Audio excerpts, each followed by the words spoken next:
All right, guys, welcome. Your man Rell, your queen Shay, and we are here to talk about one of the best rom-coms that I've ever seen, and it's And I was getting ready to say, how many have you seen? probably the only rom-com that I've ever seen, and it happens to be wait, hit him with the a black rom-com, black British, but black rom-com, and it's called. Rye Lane. Wait a minute. Why does the British part matter? Why does it matter? Because okay, black typically is associated with black Americans. That's where the term really Oh, is. So a lot of, from what I gather, British people do not consider themselves necessarily black. They either consider themselves British or wherever their lineage is actually from, because it could be traced back more than Americans. So we had to create our own identity as black because we don't trace back to Africa. where'd you read that? Heard it on Twitter. All right. I was like, wait a minute, what? Eat. Yeah, Hey, deep. that is the master of which Shayla. One day we'll tell you the story. Master of telling a lot of BS with conviction, We know some folks that can do that. and you got to believe it if you want to achieve it. Anyway, Okay, so Rye Lane, let's give a little backstory for the people. okay. It's filmed in Brixton, which is which has strong Caribbean roots. So Terrell got to see his people, man. Jamaican His roots. It specifically, people from the land. it's a big Jamaican population there. Even my family's in London. I don't know if they're specifically in that particular In Brixton. section, but if I had to guess, they probably are. Some of my family is so. Big up to Terrell's family Okay, in let's just Brixton. keep moving. This is documented. This is straight up documented. This is going to forever live on the internet. And Peckham, which is where the street Rye Lane itself, which is the name of the film, is located. And they have like a market. I think it's a It's market right, over there, yeah, like a market in the market in the Rye Lane area. and it's like the most significant or most important street in that Peckham. Yes, So exactly. Thank yeah, you. that's where people go. They go straight for to Rye Lane Thank you. Yes, I do the setup. He does the color commentary. because So I'm colorful. that part. So the synopsis, just to let you know. Spoiler alert. Somewhat. Spoiler We alert. ain't gonna kill it, but somewhat. So the film itself centers around two characters, Yaz and Dom. Yaz is a costume designer. She is an aspiring costume designer for films. And you will see how the wardrobe, which actually plays into just the overall crux of the film in general, because the wardrobe does play a huge part in this film, as does color in general. Mm-hmm. I think the use of color in this film is something we'll talk about a little bit later. Yep. Just very color, just a lot of thought and detail put into the colors within this film.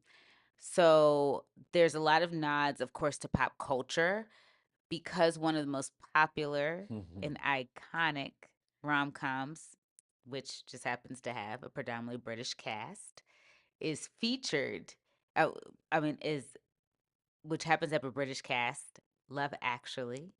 We actually get a nod to the film with a restaurant within the movie, and one of the stars of Love Actually makes a cameo as a server in the film. And I will not tell you who it is because it's a nice little surprise for all of you Love Actually fans, because I'm a huge Love Actually fan myself.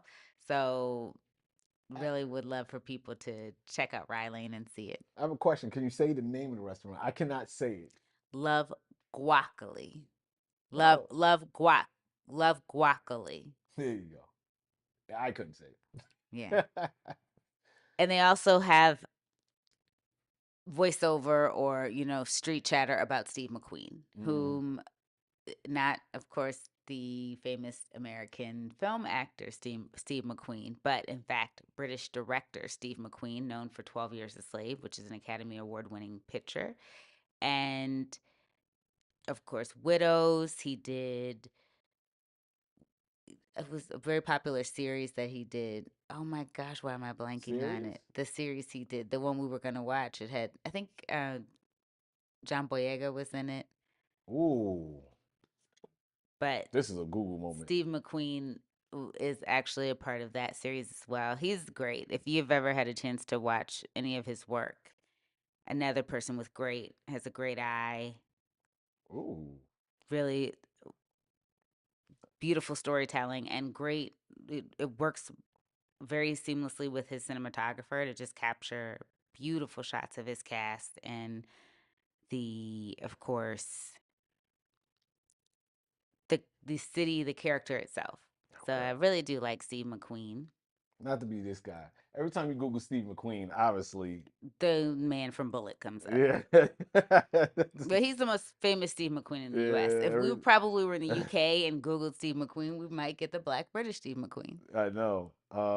He had a series called Upright Small Axe. Small Axe. There you go. We were getting ready to watch that one day. Small Axe. Okay, so he did a British. So that's why they probably gave a nod to him because I think that was actually a British show. Yes. Oh, okay. It was on Amazon, I think, right? Yeah. Okay.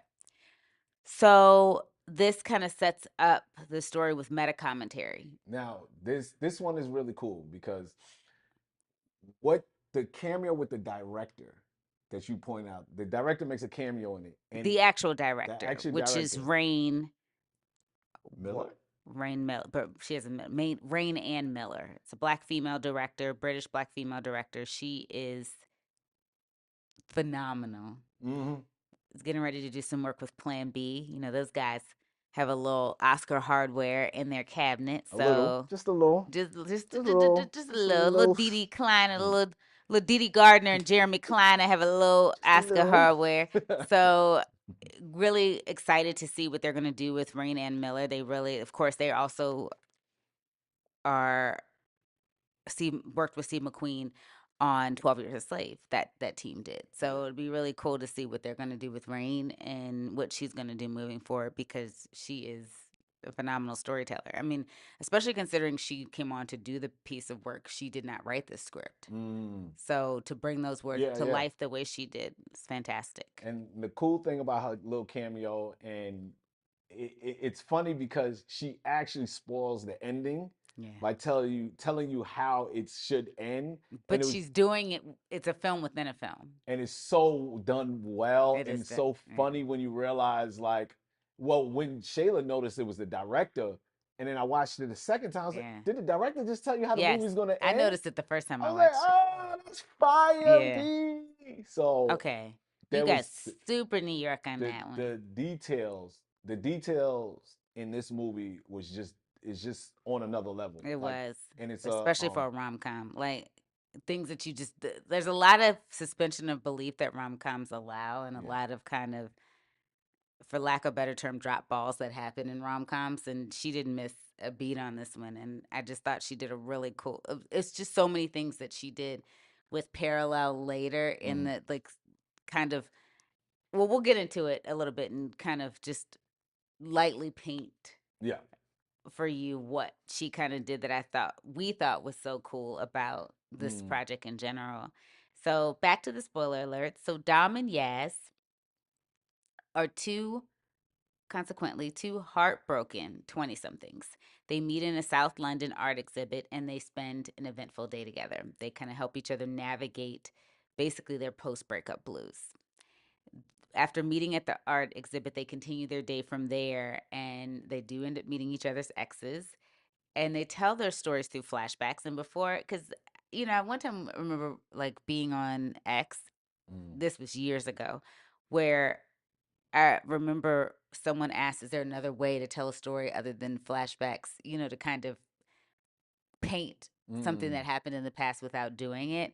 And I said, I always like flashbacks as long as they're done in a way that's creative, right? If you think of Yeah. other ways to do it where it's not, you know, okay, here we're going into a flashback. And I feel like they did it the way you kind of would want people to do it, you Yes. know, kind of walking through almost because to me it's just like telling any story Mm-hmm. to anyone in for you know when you're in person. But what they did so cool in Rye Lane was almost like walk you through into a door of their life Yeah. and they get to paint that moment that happened in your life that basically is kind of makes you who you are at this point in terms of your dating life, who you might be in terms as a person.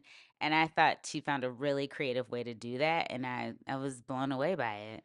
And the dope thing is that it's a short movie. It's an hour and 22 Mhm. minutes, and you really go in, and it's so much story. I guess because of what I mentioned earlier about the detail, because of so much detail, you get so much story in such a small amount of time. So it was written really well, directed really well, edited really well. So it was just like a beautifully done. And the character, interesting thing is the character development is so slick how they do it, right? Yeah. Like where um where one character Yaz, right? Like, and I picked this up that she tells a lie at the beginning of the story, but she did it for something good. But if you really pay attention, she already showed that she's a dishonest person. Yes. So that comes up later that okay, even though she did it to she lied, and I don't want to spoil it, but she tells a lie, which was an amazing lie. She tells this lie, which was to help Dom out. But if you really realize that okay, this is a person that can lie just like that with no problem, with no remorse. So later on, she tells a lie that actually hurts her.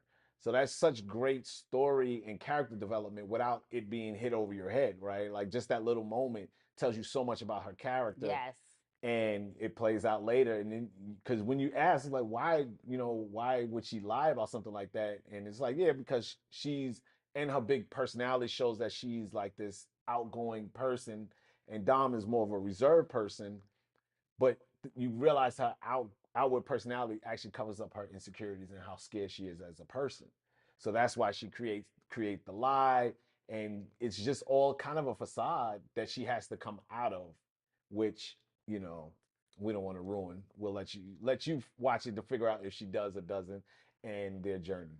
Well, another cool part too, before we move on, is that I liked about this project in general is it was two people in the most vulnerable points. Mm. Two people in the most vulnerable points of their lives, and they really at a time. So when you're in your most vulnerable state, right? That's when they tell you not to do things like sign up for a credit card or buy something make a large Purchase. purchase, or basically like you can be around people but don't necessarily start Mm-hmm. dating people again because you're in that very vulnerable space of just coming out of a relationship. But because of that, the guard rails or the walls that we would normally have up when we are first meeting someone and trying to decide if this person is a good person or someone that we is worthy of us spending time with. And I know people are like, oh, to say it that way, but I feel like time is your most precious asset because it's the one thing you can never get back.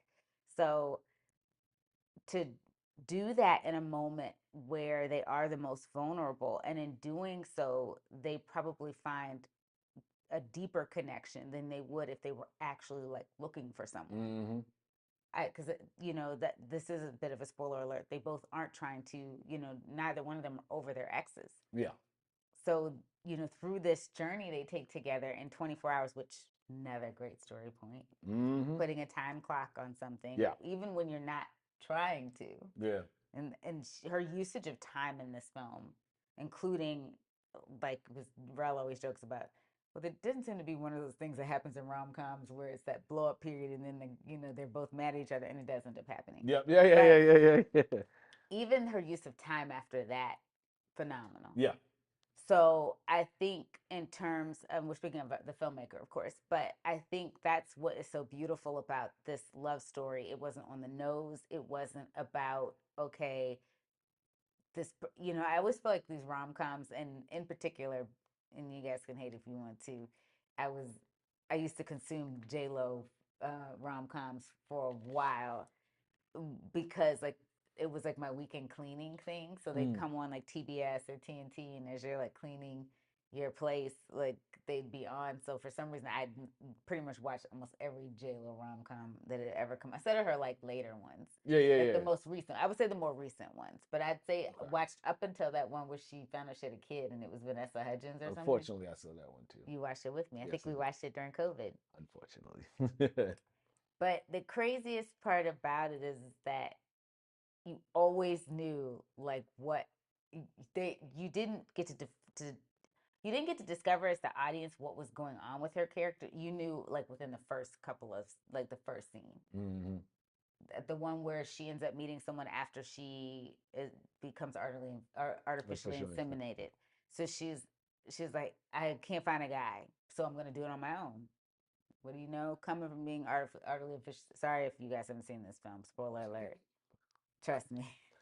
You Good ain't sound. The missing much. soundtrack isn't bad though. Okay.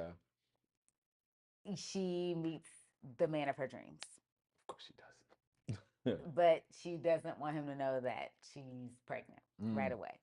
So it's kind of like I feel like those are like the normal rom com formula Yeah. here, especially with Yaz's character, because of how we discover more about her as time goes on.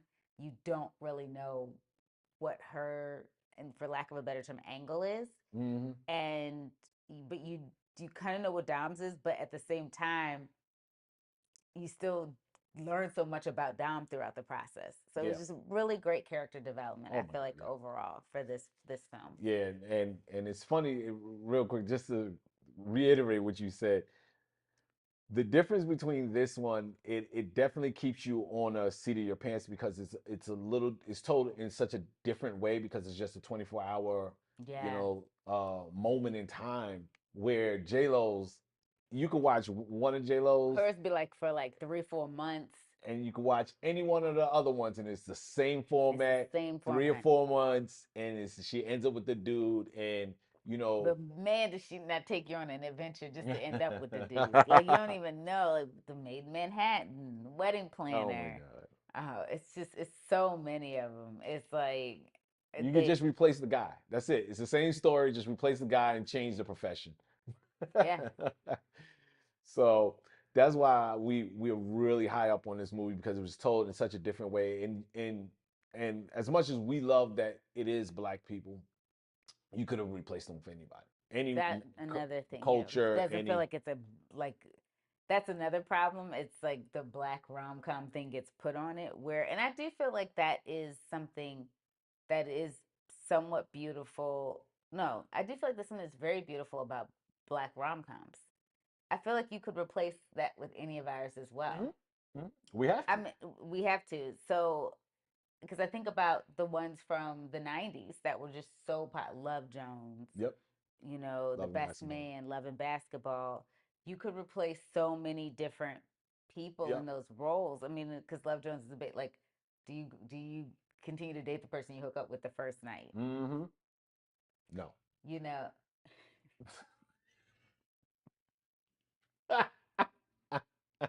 Oh, that was just the premise of the story. Sorry. Wasn't meant to be answered. Go ahead. Proceed. Best Man, college friends that never get an opportunity. Two college friends, one who, you know, Don't knock off your best friend's woman. that basically. That's it.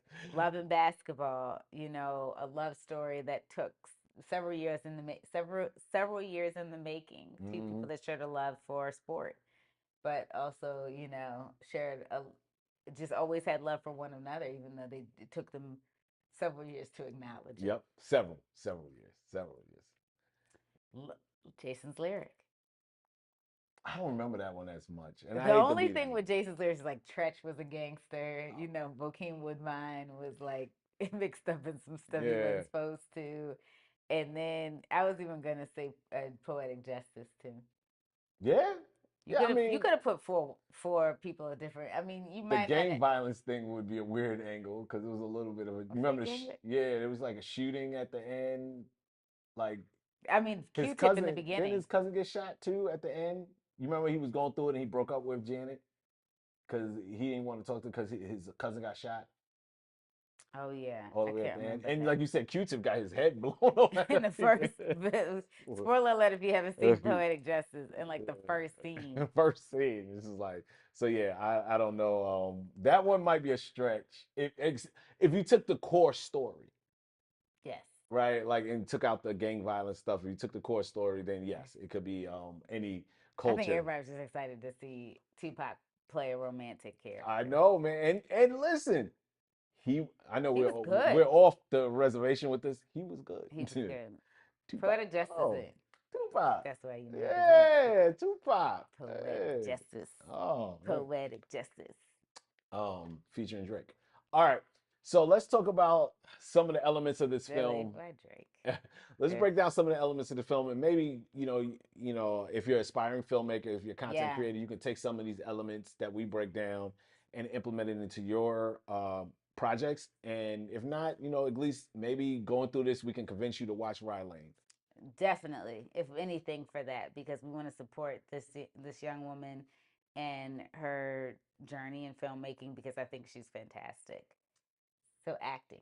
So now I want to ask you specifically the two main characters, David Jonsson and Vivian Oparah. Whoa. I am actually reading it. Sorry, y'all. It definitely says Oprah. Oparah. Oparah. Ah, see, Put that other can't A read. in there. It's not Oprah. It's saved by the bell. Dom is David Johnson, and Vivian Oparah is Yaz. And we So know David Jonsson from Industry, in case any of you like Industry from on Max yeah, or HBO, another British show. Yeah, another British show. done really well. Yeah. So what do you first? Let's discuss them as individuals. How do you think individually their acting was? Oh my gosh, phenomenal. I mean, his was just the right amount of where you're like, oh, this poor guy. this And this hers poor was just, man, first scene. Just the first scene alone. Just poor guy. that's another thing. She found such a creative way of really showing you who the characters were and then their acting. So we're talking about acting. They did a great job of showing you who their characters were just from the first, time you see them on camera. And then the first time that they interact. Mm. So seeing and and I'm gonna tell you because I tried my hand at a short film that was about two characters in a love story. Getting organic chemistry or having organic chemistry between your two leads is not an easy feat. Yeah. So I have to give both actors credit for really working on that chemistry, and of course give Rain a lot of credit for pulling, for working with them and making and really bringing those performances out because I just thought they did a fantastic job as a collective. Yeah. No.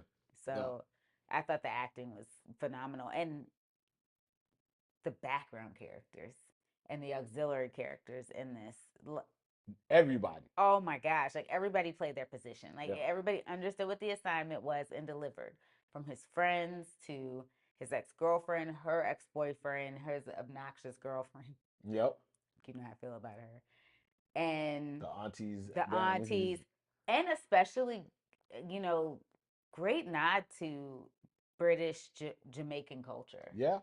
It, I think that was really tastefully done without it being overhanded. It Mm-hmm. just was like enough because, like, I mean, I love Terrell's Caribbean family, like, very warm and kind.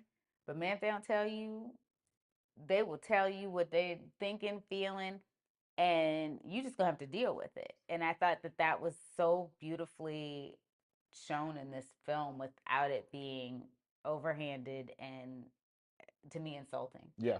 I agree. Now, for me as individuals, I agree with everything Shayla did. I mean, it's just with it's interesting to see actors with very little acting experience, Mm-hmm. and I'm not saying they have none, but like compared to actors been acting for 10, 20, 30 years Jalen. who who couldn't put together a performance like these two individuals could. I just think it was kind of like surreal almost watching them be Yeah, this good. Like it was. you're like, oh my god, they're like funny. They're funny when they need to be funny. They're serious when they need to be serious, and they're sad when they need to be sad, and it's all believable all the time. Yeah. Like, and it was just like a testament also to the director as well.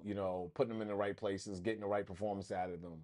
Now, But uh, shout out to a friend of mine, Michelle. Simon Spiro, who kept telling me to watch Rye Lane Mm-hmm. and wanted us to come and watch it with she and her husband. And she spent part of her childhood in Britain, so or in the UK. Sorry, she spent part of her childhood in the UK. So she kept telling us to watch the film or to have us over to watch the film, and it did take us like a whole year to watch it. Mm-hmm. Mm-hmm. And it's fantastic. Yeah. It really, I'm mad at myself that it took me so long to watch it, particularly because I want to reshoot the film that I did in New Orleans a couple of years ago. So it just because I wasn't happy with the finished product, and the reason I wasn't happy with the finished product is the next thing we're going to talk about, which was cinematography. Girl, I need to borrow your DP Mm. Mm. because they did the darn dizzle on this for real. Just the visual style and the use of color. First of all, I think there was a couple of things. The reason why the color was just so important. You had two brown skin leads in this film. So they had this really beautiful, rich, dark brown skin. And I just feel like the fact that the DP took time to really understand how to light them proper in the lighting department. Like everyone worked so well together to make sure everyone looked well lit against, including outside Mm-hmm. with hot sun, all of that. And is it falling? Yeah, I just want to clip you up. Okay, wait a minute. I was gonna hold it, but it's like Well, you can clip the actual shirt. Yeah. Yeah, I think that would be better than yeah. okay. That looks good. Oh, I should have done this the whole time. I like the collar better. I like the Yeah. collar better this way. Yeah, I didn't want you because it was It dripping was your yeah, it was collar making down. me look crazy. Sorry, guys. I'm like out of sorts today. She beautiful. So I I thought that was really beautiful with the use of the color and the way that they captured South London and Yeah. its neighborhoods there, and also it spoke to their personalities. With her working in fashion, Mm. she had this really quirky style, this way of basically assembling her clothing, and I thought that she did such a creative. They did such a cool way of kind of demonstrating who she was. That was also a part of kind of their initial meeting. Like you kind of saw her affinity to clothes before you even knew what she did. Yeah. When she tried on the shoes in the mall. Yeah, yeah, yeah. So Oh there was things like yeah. that they just did to kind of give like just hints of like the character development as they went along. I couldn't get out of my head him wearing the pink Converse, the bubblegum pink Converse. Which we'll discuss later. My theory on the bubblegum pink Converse. I thought that was really cool, very like old school for those of you who don't remember like the Crush Groove era, just kind of Ooh. and that's the cool thing about New Hmm. York too. Yeah, yep, very New York. Yep. That's the one thing about I will say Europe, which is so cool. Like they not only are sometimes leaders in fashion because we tend to get the styles that come out that are featured in fashion weeks and things like that a year later after some of these things are featured on their streets. But the nostalgia aspect of it, how they'll kind of still give nods to nostalgic hip hop culture Mm-hmm. in different parts of the world that aren't America. Like we try to always, push the line with it. Mm-hmm. Like what can we do next? What's different? Whereas they kind of do nice throwbacks to, things that were beautiful about hip hop Yeah. fashion. So I love that. I love the head him having the headphones I thought was fantastic. And it was a cool nod to that. So I just thought that the use of color and the way they used it in the clothing, the set design, the the decision of because they do like a cool thing that Soderbergh is like known for with Mm. walking down the street, Yeah. those wides, those Yep. medium shots, really figuring out what parts of South London were going to accentuate the colors that she showed throughout the film. Did you discuss the fisheye? Oh no, not yet. I was still stuck in the Oh. color aspect, but that's another thing. Rel always will tell you to like I am always trying to figure out what my signature will be in visual storytelling, and because everyone knows when they see Spike Lee with the dolly shot, we know that that is something that's classic to him. Barry Jenkins likes to have shots, and this is something Spike Lee's done for years too, where the cast is looking directly into camera. Mm-hmm. And Barry Jenkins reveals that he uses that a lot too himself, because for him, he knows it's going to be the longest period of time that some people that aren't or not black will look black people in the eye. So he wants his black cast to look you directly in your eye through the lens. Mm-hmm. So of course, Rain uses a fisheye effect, Yeah. which, oh my gosh, We used it well because I usually hate fisheye. yeah, Yeah. used it so well. Thought of it was almost like a voyeuristic Mm-hmm. POV way of the almost like somebody was peering into this story happening. And I Yeah. just thought that she used it so creatively without it feeling jarring Yeah. as you're watching the film. So I Yeah. thought that was cool too. So go ahead. You wanted No. to, so you brought up colors, right? Like, and specifically with the wardrobe. And I did a little research. I'm not gonna sit here and lie. I'm not gonna act like I know this stuff by heart because I'm not a mood color person. But I wanted to understand because it was such unique colors that were picked Yeah. for this project, and I was like, there was you don't randomly just say pink Converses, right? Like you don't randomly say green headphones. So I went through some of the colors, and I'm gonna Well, share no, with his headphones were black, I think, but the green. sweater was, they were green They were too? green. Yep, they were I meant green. to watch it again then. Yeah. So so I'm gonna go through some of the colors and some of the color choices, and maybe you can use this in some of your projects, and it'll give subliminal messaging, right? So Dom, he primarily wore green. Yeah. So with that, actually, I have a little cheat. I have a little cheat. See, you got a cheat over here. This one over here be copying my notes. Do I, honey? Do I copy your notes? No, she We're doesn't. supposed to be a team over here. He likes to sit over here and do his own stuff on the side so he can get extra credit. You know why I have to get my little cheat sheet because she's so smart, That is so not and true. she. No, this is absolutely true. I'm being transparent. I wouldn't lie to you, maybe to her, but not to you. She is so smart and she knows this industry like the back of her hand. So in order for me to keep up, I have to kind of write my little notes here and there and research and stuff like that so I can present myself just as smart as her, which I am not. But we'll go with some of the colors that I've noticed. So Dom, he wore green for most of it, which means calm, balance, and tranquil. So if you, which you Yes, it know, said tranquility. I say I wrote tranquility, but he's That's tranquil. why. That's why I said, because I was like, I knew when you Yeah. stopped and you just said tranquil. You didn't Tranquil. want to See, I say. auto corrected. Auto corrected. So, oh, oh, come on, Terrell.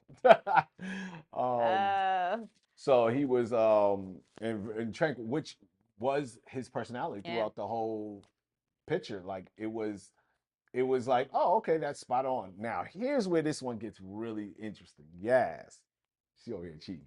Yes, right. She wore tan, and I looked up what tan means: misunderstanding or misinterpretation. Which makes sense because when you see people in, I have a funny actually story about someone in tan, but and I You guess you can't could say share it. he Is it was one of those no, you I can't can't. share? Okay, so because it actually ties to the rom-com theme. So this, of course, took place several years before I met this handsome young man, and I I had just moved to LA, and I I think I met this guy he was yelling out his window to ask for my phone number in the car. We Mm-hmm. were in traffic. So ridiculousness, I know. Of course, I gave him my phone number, and we ended up going out on a date, Universal City Walk. Oh, shout out! You took me there too. She take all her there. Let me show you this It's my impressive move. place. You could, you know what I think? Because there's this other show that's out right now on Netflix, Running Point, with uh, Kate Hudson as the lead, and she's taking one of the players. She's basically playing a mock version of Jeannie Buss, and they're like, she needs to take one of the players out to dinner, and so her assistant's like, "Do you want me to book you something at I know it's great, something de Pepe at at Universal City Walk. She was like, "No, I do not want to see Optimus Prime while Ah, I'm eating dinner." I thought that was so funny. it's It was, not. It's not opulence. That is not the and he's like, definition. "What about Bumblebee then?" Oh my Oh god, my that's gosh, how it she was is. funny. So I think too Hard Rock was still open. I Okay. think I can't remember, but we went to one of those novelty restaurants, Mm-hmm. and he wore all tan, and even down to his hard soled leather shoes. And he come to find out he was trying to start his own fashion line.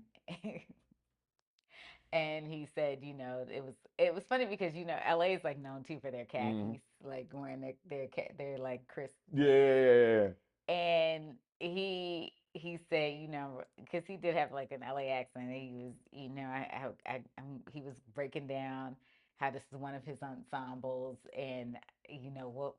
Basically, he was bending my ear, and I actually really do love fashion. You can't tell from my work from home gear, but I do really love clothes. But he wanted my opinion on like what he had on, and I didn't like the outfit. I mean, it was just the way it was put together. First of all, it was a lot of khaki. I love khaki pants on a man, love them, but he had the shirt. I think the jacket was like a cognac leather, and these cognac hard leather shoes. It was just so much going on, and my eyes were like, it was just like, so that is funny. So I think he felt misunderstood. Yes. Or and also I feel like you could be presenting a misunderstanding too, a misinterpretation. You could be presenting yourself as a different person, so they can get a misunderstanding of you as well. That's true. So, which brings me to to Gia, his ex girl, was also wearing tan. They Wow. both were wearing tan. So his That's ex right. girl The who shirt cheated she on had him. on. And remember Oh, early in this live, spoiler, you gave it up as to why he wasn't with the girlfriend. come on, it ain't that big of a deal. But yes, Well, the way she did it is yeah, we won't classic. talk about that. With that, we won't talk Yeah. about. And so yeah, I won't talk about who the man she was with, but he was wearing red. Gia's new found love was wearing red, which means danger. Yeah. So now bring it back to Yaz. Now she wore a pink bag, which means femininity, love, affection. Uh, which also Dom was wearing pink. Converse.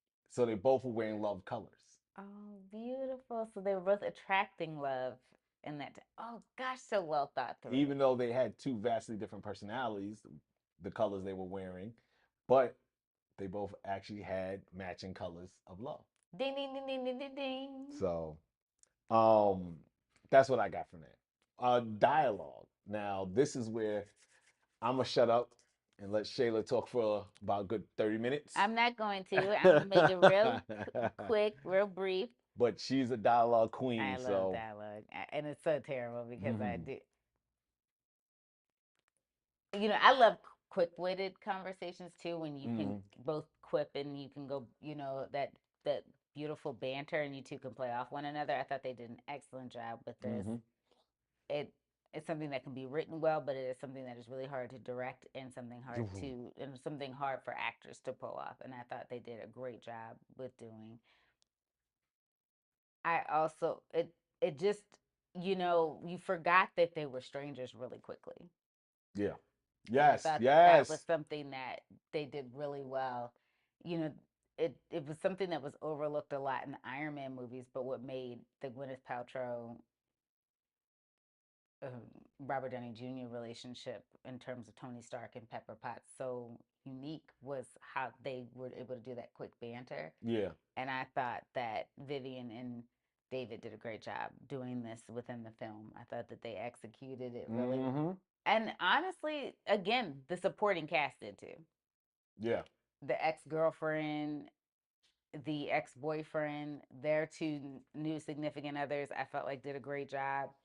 And uh, the Jamaican family that we Yeah. meet within the film, great job. And I'm trying to think who. and oh, of course, like the friend that they mutually meet through. Yeah. Fantastic. I mean, these people that were Yeah. on screen like maybe 3 or 4 times. Fantastic. Mm-hmm. And even down to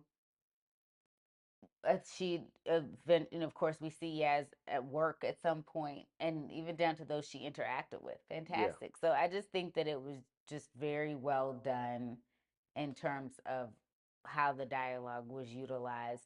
The exposition was done well. Mm-hmm. Callbacks. She did a great Cool. job with bringing callbacks in the script. Yeah. That is not easy to do. And it just really felt like you were going.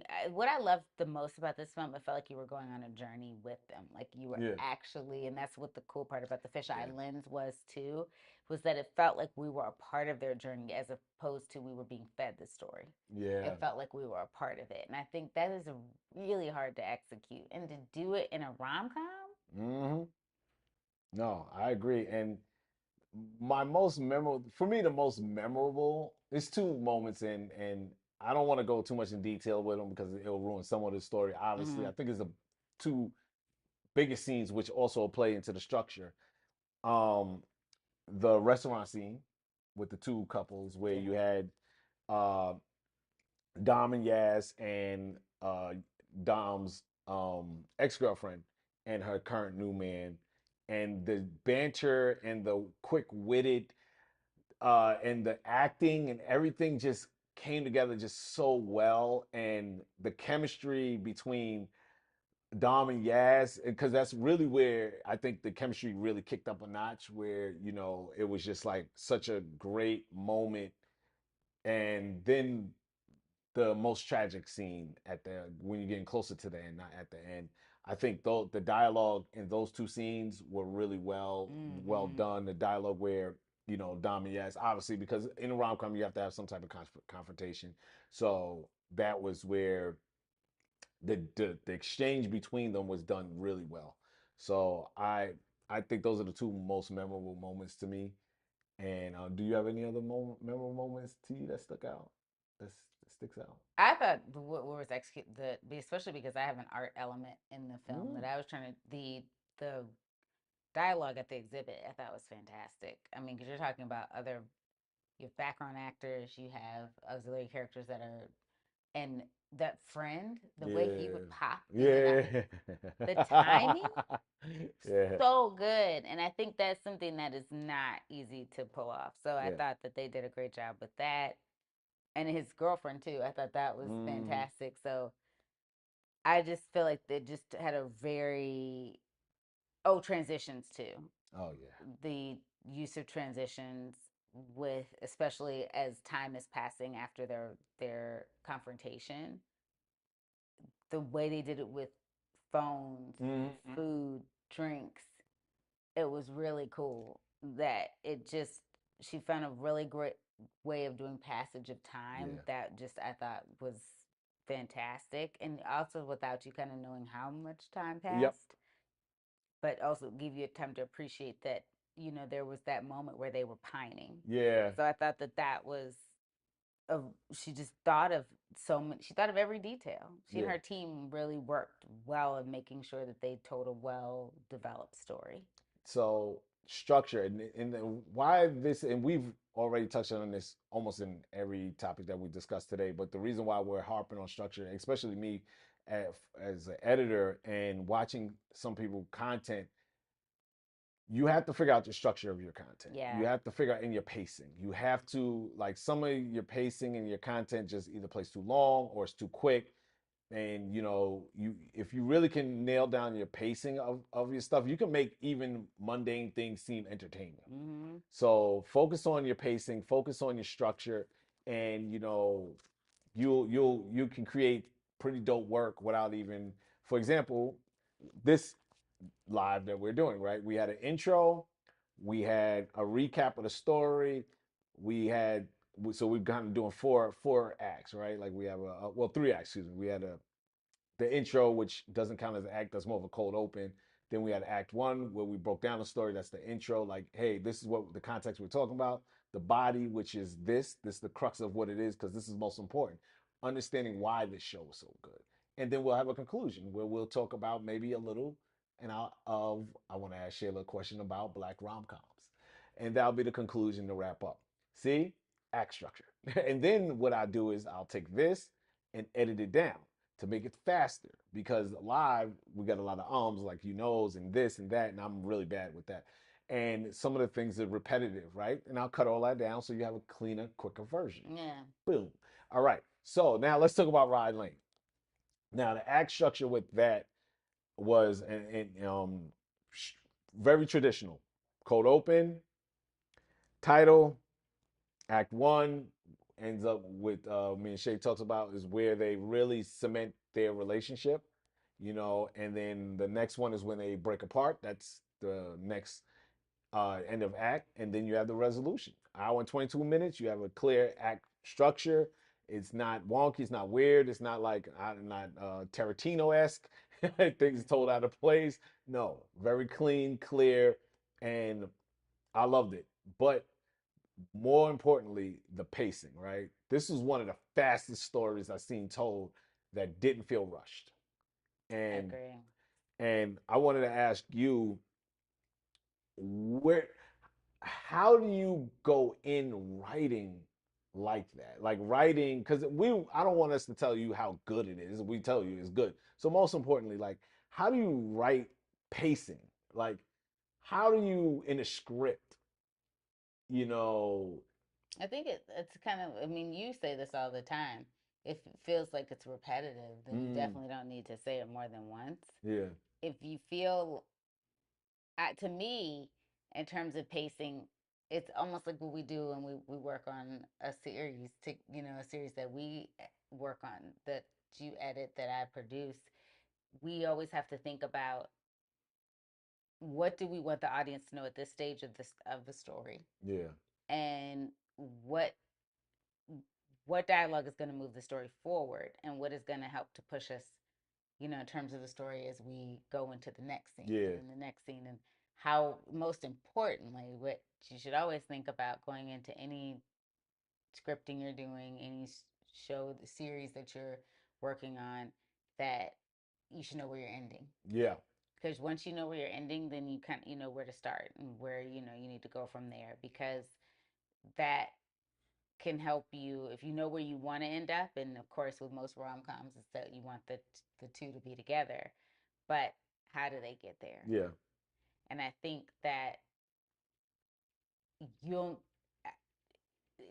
some people still edit while they're even going into filming, Mm-hmm, because mm-hmm. it can sound good on a page, but I'm telling you, when you start seeing actors actually say the words and put themselves into the character, then you know where you need to pull back. Yeah, It's like, I don't know if I need this here. Let's edit this here. And so while they're in the process of going off book, you can kind of figure out those areas where you can trim fat. And what you do for a living, yeah, you can film a lot of dialogue, and then you can get into edit and say, I don't really need this. yeah. That's true. So it definitely isn't something that you just do from the drafting phase of a script. Definitely something that can happen once you continue to go through the pacing of, you know, pre-production in terms of rehearsal, table Mm, reads, rehearsals. Then of course, when you get on set, blocking yeah, and, actually filming scenes, and then when you get into edit and then saying, okay, I got all of this here, may not need this here. Does this serve the story at the end of the picture? yeah. So the cool thing about Shayla that I think I recommend to writers and aspiring film is doing all phases, even if it's just once. If you're a writer, try directing because I feel like what she just broke down is how it helped her as a writer, right? Like, because she understood now, like, oh, I don't need this, I don't need that. When you're actually on set, you're like, oh, okay, okay, Yeah. I wrote all this, and it's like, why did I even write all this? So the next time you write, it'll be tighter, Yeah, you that's know. true. So I think if you can touch all phases, and Shayla has done some level of editing, so if you can touch all levels, I think that will just strengthen you at whatever your main focus is. So that's one of the things that I think I recommend to young aspiring filmmakers and content creators is try to do all phases Even acting your stuff, you know, because Yeah. you'll Well, it know. definitely gives you an appreciation for how hard an actor's job Yeah. is. I think we think that what actors have to do is so easy. It's Mm, not. I mean, it they have to be someone completely different. And again, because I worked with two leads that needed to actually have a romantic relationship. One was in a very serious relationship. So that comfortability of actually being romantic with someone that's not her partner on a daily basis, that was definitely, and there were a lot of factors that I look back on it now too that played a part in it. We were all just coming out of lockdown mm, when we filmed, and so I think we were going through the last big strain at the time that was overly contagious, just wiping drones of people out, mm, unfortunately, at the time.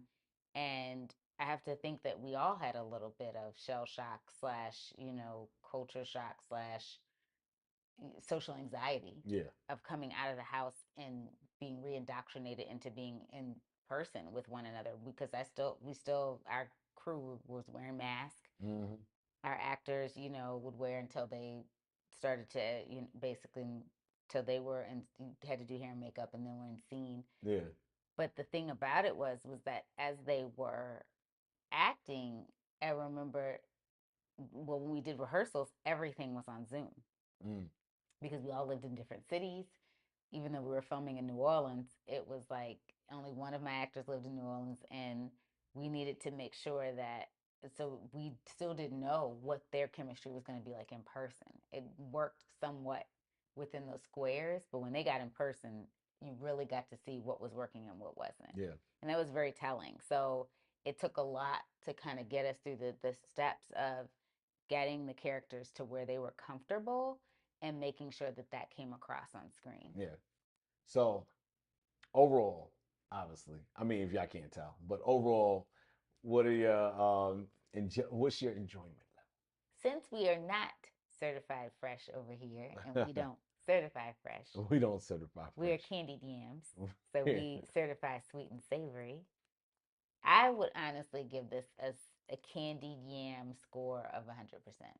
I agree. I think given the context of, and I'm not a rom-com guy, given like comparing this to other rom-coms, right? Like obviously, if you give me a Marvel movie, I love a Marvel movie, right? But this is one of the best movies I've seen in a very long Yeah, time, I agree. and like I said, arguably one of the best rom-coms. I mean, I've seen Love Actually.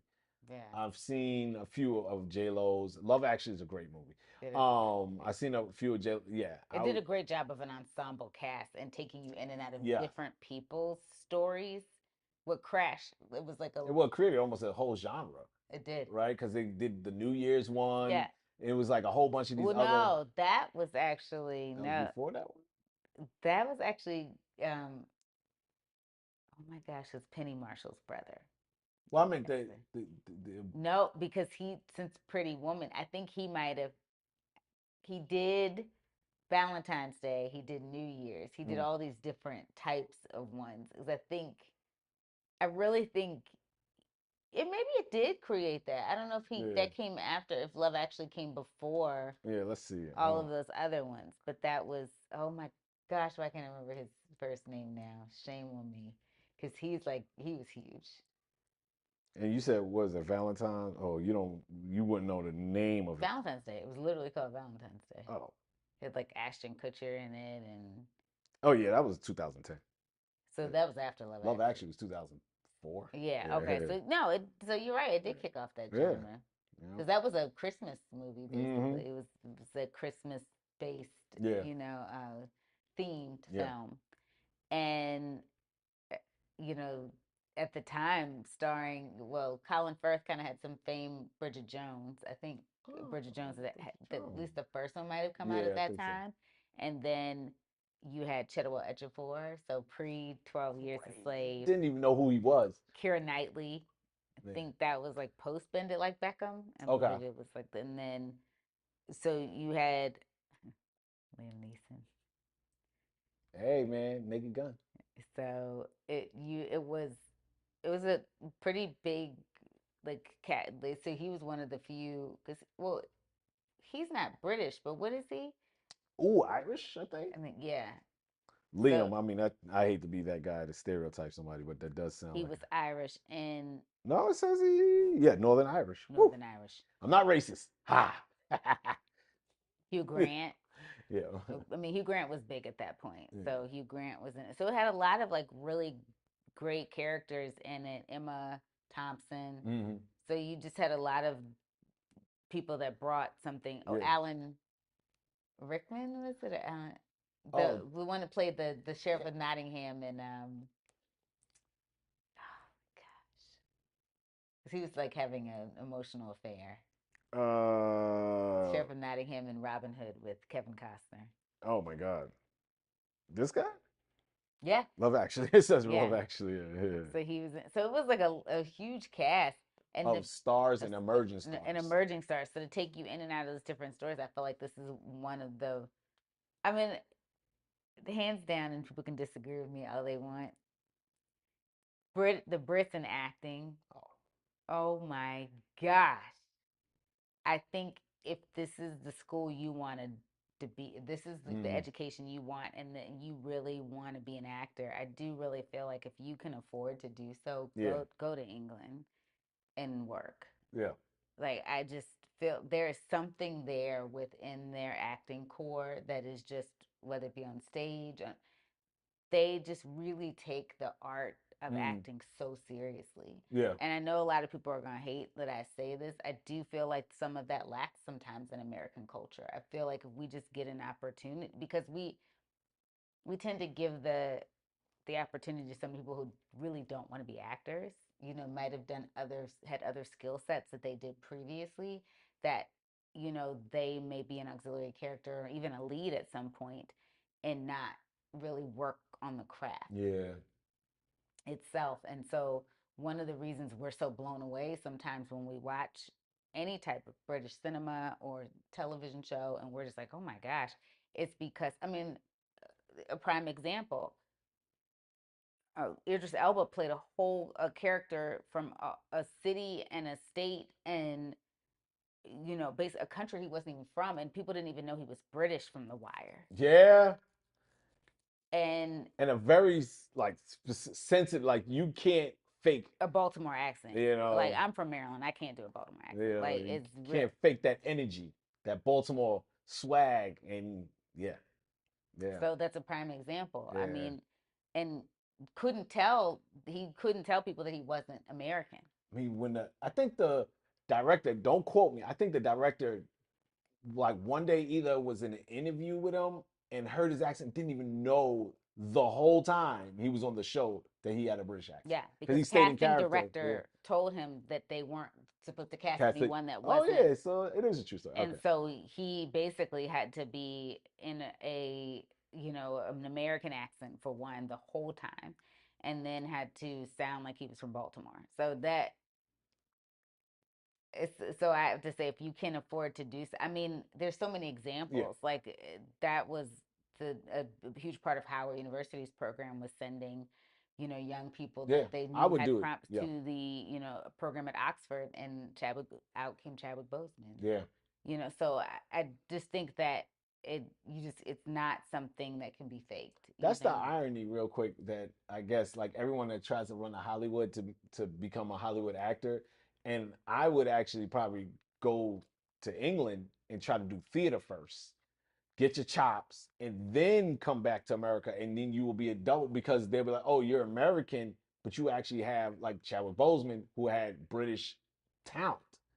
I definitely think like that's something to explore if you want to be an actor, like a real actor, like a serious, not a movie star. There's a difference.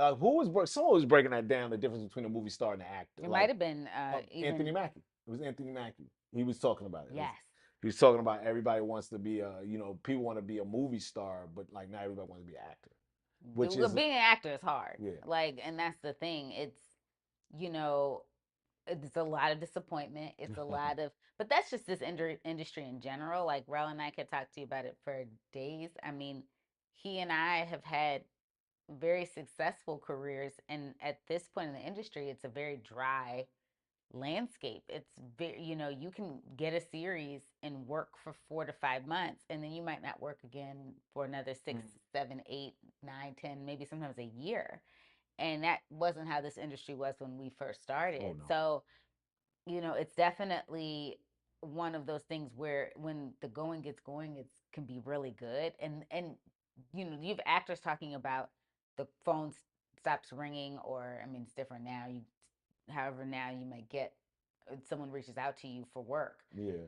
but back when the work was more plentiful. And now that there's less films being made per year in the studio system, Hmm. there's less, the festival circuit is severe, like 1% of those films that go to festival actually get distribution deals. And the same with series.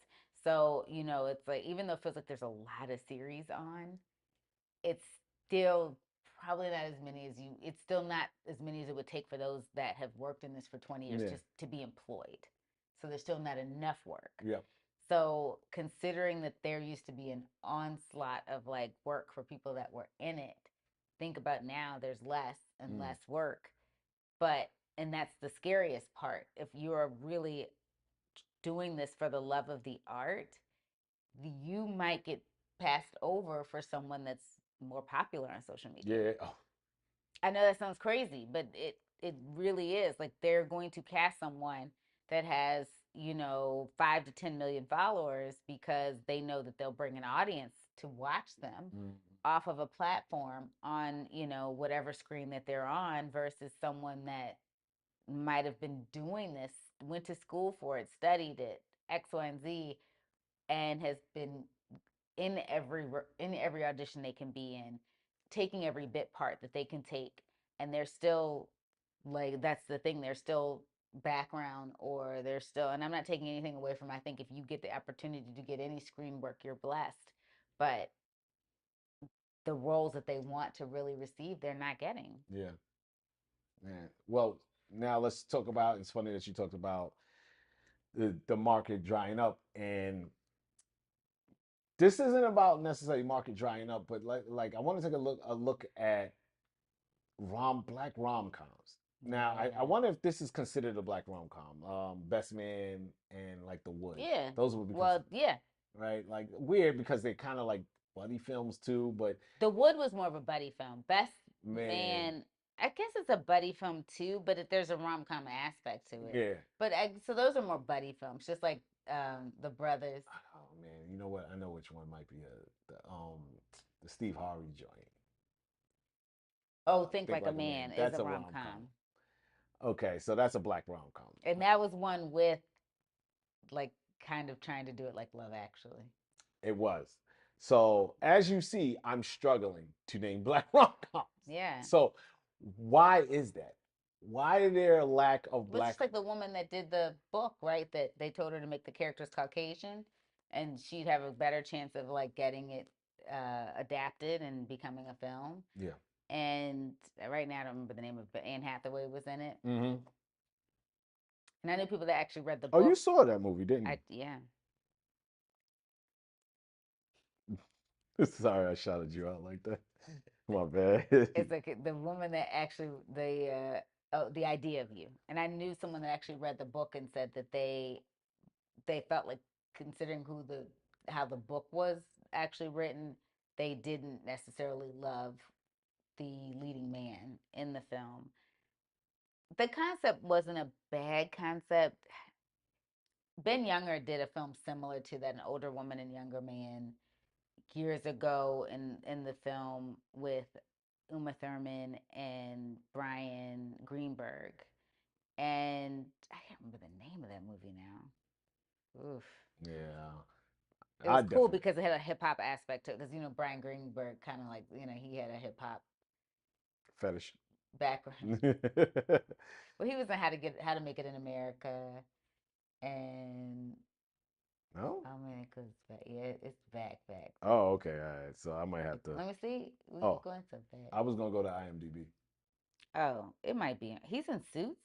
Oh wow. Okay. LA. Is this his music? Oh my gosh. Oh, Prime. Oh, okay. So the film Prime was Uma Thurman. Meryl Streep played his mother, Mm. and great cast. And Brian Greenberg played her son, and basically she was the therapist to Uma Thurman. Spoiler alert for those who want to watch Prime, but it's a really good movie. Good, you know what? It's a kind of a nice little like love letter to New York too, because it's a lot of like New York skyline and just you're just like down in the street, kind of in the culture too. Mm. So he meets Uma Thurman just like haphazardly, but actually Uma Thurman is also Meryl Streep's patient. And she is trying to figure out the next phase of her life after ending a relationship. And ultimately she meets Meryl Streep's son. It is kind of funny how, those two lives collide, Mm-hmm. her life in therapy and her actual love life. But basically that's what the idea of you reminds me of. Yeah. And I will say I do like Prime better. Okay, so the issue is there's like 100 of those films that with nobody who looks like us. Yeah. Even the closest, which was a really great movie, I actually did like Guess Who, which was a remake of a movie with Sidney Poitier. Yeah, I guess it's coming to dinner.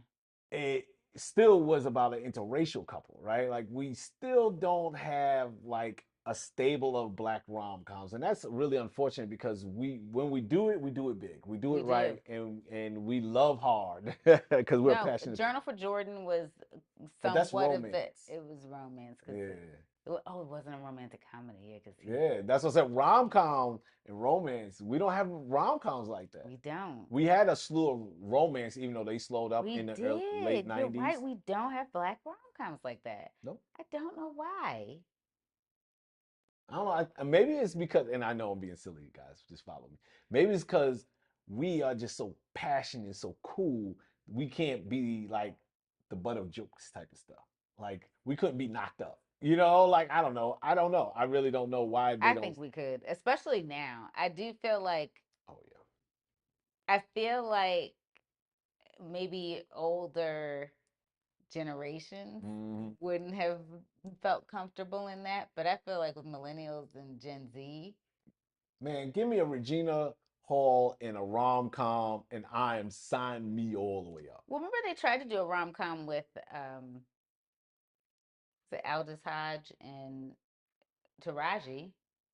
Oh, I don't know that one. We saw it. We went to the theater, I think, to see that one. Taraji and all this. What Women Want. Oh well, that first. Okay. First of all, That was a comedy, okay. rom com. First of all, I forgot he was in it. Second of all, I didn't forget. I didn't know who he really was at that point.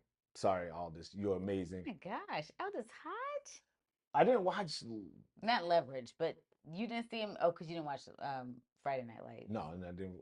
But the problem with that was it was a remake of a movie that wasn't already that good from Mel That is Gibson. true. So it was like it wasn't even that good of a That is true. movie The first one to wasn't. remake. Well, it was Helen Hunt and like Mel Gibson, which is like So right. Wasn't it Mel Gibson? yeah, it's Mel Yeah. Gibson. So it wasn't even that good of a movie to begin with. Two remakes, so she was already one foot in the grave with that one. But yes, technically that is a rom Wow, com. that was Hey that man, one fin I in the feel like they grave. set my girl Taraji They up did be with that setting movie, man. Taraji up. I think didn't he try to make romantic comedies? Tyler. Tyler. I I knew you think were gonna say he that. I tried. mean, literally all his movies are romantic comedies. Technically, like except I mean, even 688 was a comedy. Uh,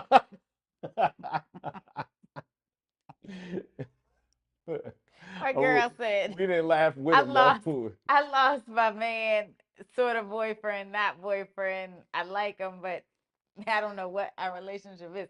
So And it's still illegal. I'm gonna go fight Hitler. I'm And it's like, what? illegal in 48 states or whatever, how many states it was at that point. And Yes. so you couldn't even be with him anyway. It was just like, come on, guys, what are The we doing? mom was at the house serving food. I mean, they tried everything with that. I'm Man, going to go fight Hitler, we need like mama. a daily Tyler Perry Tyler check. Perry He, check oh in, my, he said sexually was God, rom com. um So, a lot of what but the rest of his pictures are technically rom coms, and they're poorly written, unfortunately.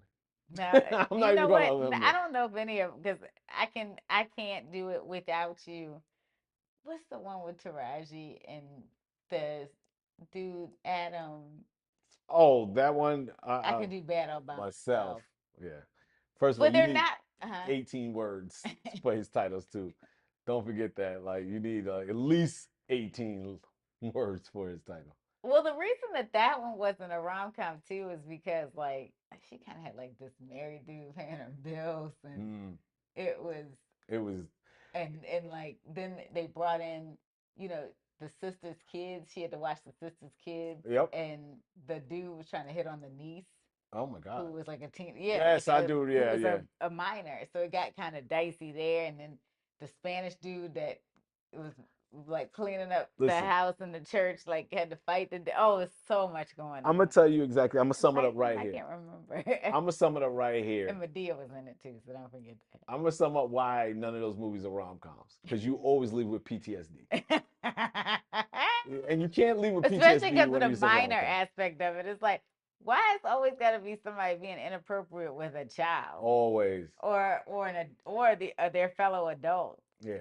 So, but yeah, we have a lack of black rom coms. I mean, this one is a black British rom com, and they did excellently well. And hopefully, they'll set up for further black rom coms in the future to show, like, look, this one. I mean, but unfortunately, this movie is 2 years old, and we haven't had one since that I know of.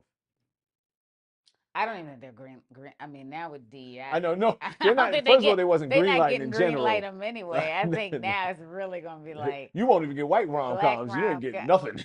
like the black rom com. You better be swinging a sword or Well, I think another problem is too is that it's just the overall issue with media in general. It's just kind of it's and I hate to say it this way, but we go through these phases where it's what people want the audience to the impression they want the audience to have.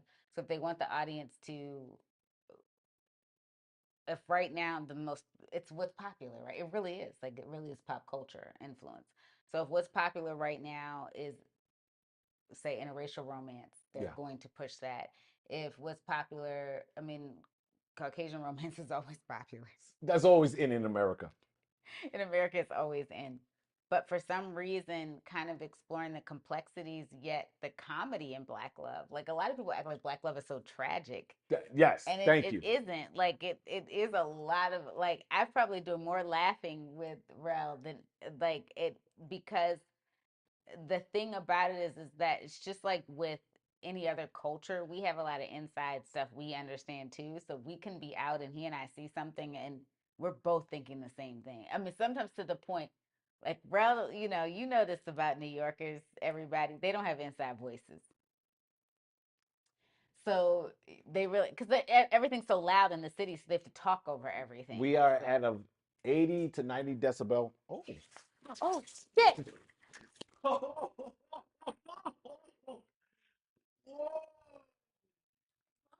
Yeah. A light just blew up. That's crazy. Oh my God. Oh, it overheated. Oh, I don't even know what to do about that. And that's a wrap, right? Well, that's a wrap. I like blue, so we'll catch you on the next one. Oh, that sucked.